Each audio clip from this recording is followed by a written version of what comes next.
What is going on, YouTube and weight loss warriors? It's your boy C-Dub, and I'm back with another video. And today I want to talk about, does intermittent fasting lead to binge eating? And I'm going to talk about it right after this.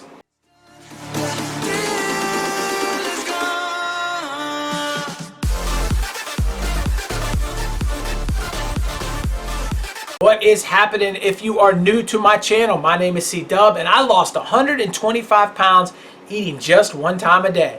Welcome. The reason I started this channel was to help you out with tips, tricks, and knowledge that I've learned along the way in my 125 pound weight loss journey. I appreciate you joining. I hope you subscribe and become a weight loss warrior. And to my weight loss warriors, your boy loves you. Thank you so much for being a part of this channel and growing this community and helping people worldwide lose weight, which is what this is all about. So, everyone knows I lost weight doing OMAD, eating one meal a day, right? And lots of people have lost weight doing 16 and 8 and several other things, but does it create binge eating? Do you refrain from food, therefore you overdo it? And if so, what can we do to help it? Listen, intermittent fasting has all kinds of benefits, and not all of them are just weight loss. And people want to talk about the weight loss benefits all the time, but there's so many good benefits. But sometimes people make the comment that they've tried it and they end up binge eating. So what does that exactly mean? It means that so you basically refrain from food, and when your window opens, you go to the extreme and you overdo it. So people think that if they can eat for an entire 16 hours that they're awake in the day, eating the breakfast early on, eating snacks closer to bed, that basically what happens is they're allowed to spread their food out and they don't feel like this, I'm restraining from something, and then therefore when it's my time, I have to go get it. And so it's a real problem for some people. Now, I want to say it's few and far between the people that are going to struggle with this situation. Because if you're doing a 16 and 8 hours of eating is plenty of time. And you shouldn't feel like a 16-hour period of time is going to force you to overeat and binge eat. It's a little bit iffy there. But there are some people that do. And I do hear that people say that when they do OMAD, they get so incredibly hungry that by the time their OMAD comes around, they then binge eat. And they're just grabbing everything and they're going at it for the hour. Then they feel like they're terrible and it's not working out. And I think that that makes a little bit more sense than just a typical 16 and 8. But for the people that still struggle with the 16 and 8, I want you to understand a few things.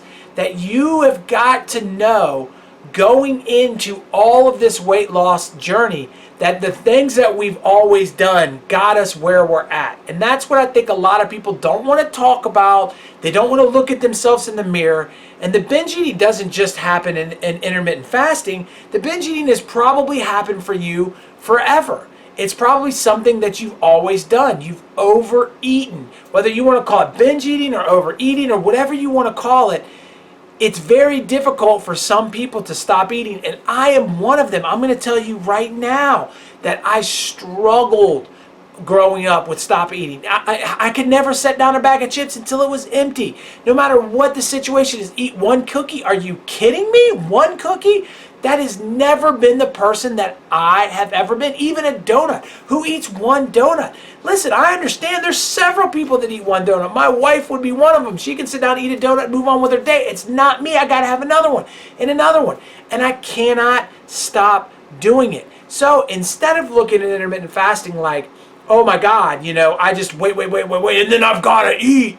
You've got to understand that you have a problem that you need to learn how to control, that you need to wrap your head around this.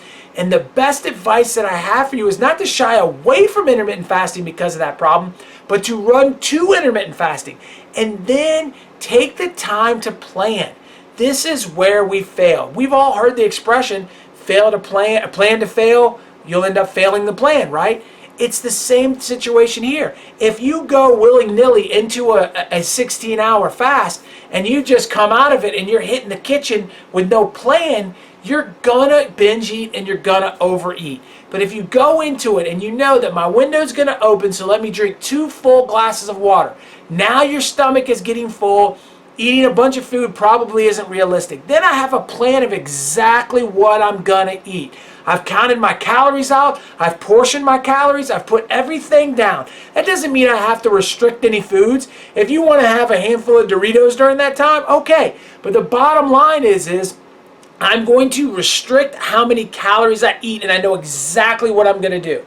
Then I'm not going to eat again till dinner, and I'm going to have that exactly planned too. So going into the day, I know exactly what I'm going to eat in my 2 meals in a 16 and 8. There is no in between. There is no eating after. It's simple. I'm going to eat this, and then I'm going to eat that, and that is all I'm going to do. And you have to be able to maintain the discipline in order to do this. Now, I want you to understand that meal prepping, like I know people that prep 6 meals a day. One of my close friends preps 6 meals every single day, 6 of the 7 days of the week, and on Saturdays, he eats whatever he wants. I want you to understand that he sticks to his meal prep, and that's why he's 50 years old, and he wears a size 32, and he's in great shape. He's one of the most fit people that I know, is because he's prepped all that out. Now, immediately you're going to say to me, you don't want to prep, and that's why you're doing intermittent fasting. But what I'm going to say to you is, if you have a binge eating problem, you have to prep. You have to put yourself in a situation to have success.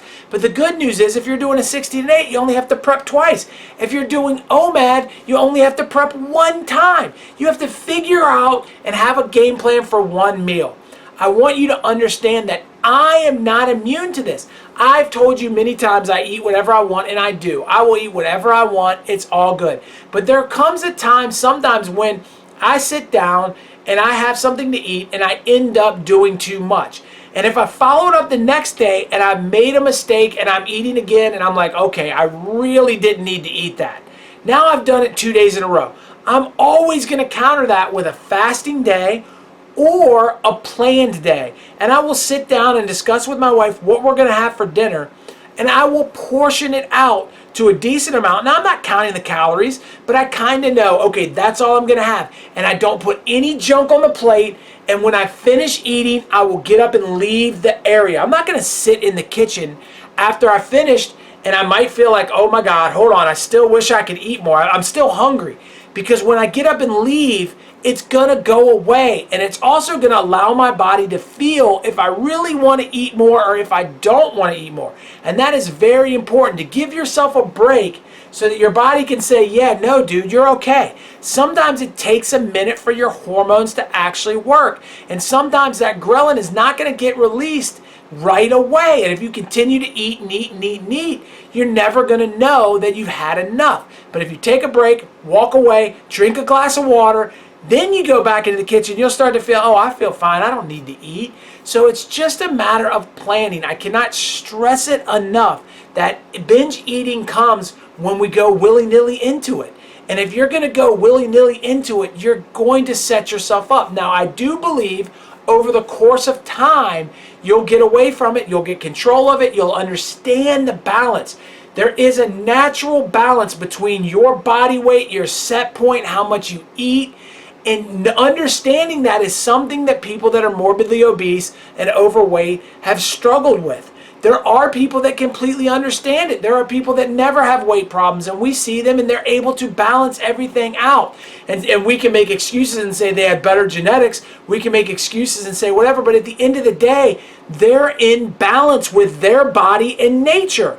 You have to be able to get yourself there, and it's not something that's going to be easy. And this is the point that I want to stress. If you're looking for the easy fix, you're going to fail. There is no easy fix. If it requires you to count, if it requires you to plan, if it requires you to be on top of it and be day in, day out really grinding at it, then grind at it. And over the course of time, it will get easier and you will have to grind less. It is, and I want to stress this last for you guys, because I'm standing here a success story. I'm working on 2 years of keeping this thing where it needs to be and going to 1 meal a day and just being able to be healthy and happy and all of that. And I can tell you that it is so easy for me. Life and weight loss and weight management is easy peasy. I have no difficulty whatsoever anymore. I want you to understand that it's not that way always. And sometimes when I reflect back, I feel like the whole journey was easy. It's just like if you were to do something, you had a big surgery today, it would be very bad. You'd be like, oh God, I'm hurting, I can't get up, I can't move. But 3 years from now, when you look back on the surgery, it won't remember as bad as it really was. That's how this weight loss journey is going to be too. Grind through the tough stuff, because when you get over that mountain and over that hump and it starts to go downhill, it truly is easy. But if you don't prepare, you're going to fail. So that's just my advice to you. I got a video that's about to pop up that's going to give you tips on OMAD. It's going to happen right here, and my face is going to pop up right there. Click on that. That's going to help you subscribe to this channel. It's 100% free, but the information that I give you is priceless. Thank you for checking me out. I'll talk to you on the next one. Peace.